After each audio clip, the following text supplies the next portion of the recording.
America దేశంలో ఇప్పుడు O1 visa చాలా జోరందుకున్నది.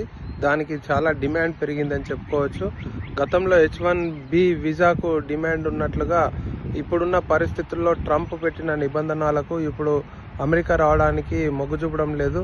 కానీ ఏదైతే సైన్స్ అండ్ టెక్నాలజీ, అదేవిధంగా ఆర్ట్స్ అండ్ ఫిలిం తదితర విభాగాల్లో అసాధారణమైన నైపుణ్యత కలిగిన వారికి, ప్రతిభ పురస్కారాలు పొందిన వారికి మాత్రమే ఈ యొక్క O1 వీసాలు అనేటివి మంజూరు చేస్తూ ఉన్నారు.